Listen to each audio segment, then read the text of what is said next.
యాదాద్రి భువనగిరి జిల్లాలో కాంగ్రెస్ పీఏసీ సమావేశం జరిగింది. ఈ సమావేశానికి మంత్రి కోమటిరెడ్డి వెంకటరెడ్డి, కాంగ్రెస్ రాష్ట్ర వ్యవహారాల ఇన్ఛార్జ్ మీనాక్షి నటరాజన్, ఉమ్మడి నల్గొండ జిల్లా ఇన్ఛార్జ్ అడ్లూరి లక్ష్మణ్, ప్రభుత్వ whip and MLA Beerla Ailaiah, MLA Anil Kumar Reddy తదితరులు హాజరయ్యారు.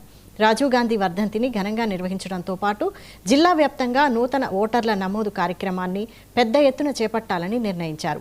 బీఆర్ఎస్, బీజేపీ కలిసి పోటీ చేసినా రాబోయే ఎన్నికల్లో కాంగ్రెస్ విజయం ఖాయమని మంత్రి కోమటిరెడ్డి ధీమా వ్యక్తం చేశారు.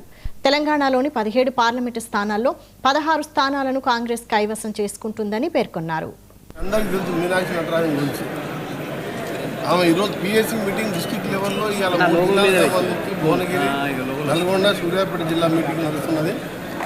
ఇవాళ జిల్లా లెవెల్కి ఇక్కడికి వచ్చి గాంధీ భవన్ పిలిపించేది పోయి ఆమె జిల్లా కేంద్రాలకు వచ్చి మీటింగ్ పెట్టడం ఇది మంచి కార్యకర్తలకు ఉత్తేజాన్ని నింపడంతో పాటు ఆమె కూడా కృతజ్ఞత తెలియజేస్తున్నాము. ఈ విధంగా నాయకురాలు ఏసీ జనరల్ సెక్రటరీ హోదాలో జిల్లా కేంద్రాల్లో మీటింగ్ చేయడం, అది సర్మీద కానివ్వండి, పార్టీ బలోపేతం కానివ్వండి, నామినేటెడ్ పదవులు కానివ్వండి, ఇంకా కాంగ్రెస్ పార్టీ ఆఫీస్ నిర్మాణం కానివ్వండి, అన్నింటి మీద చర్చించడం జరిగింది.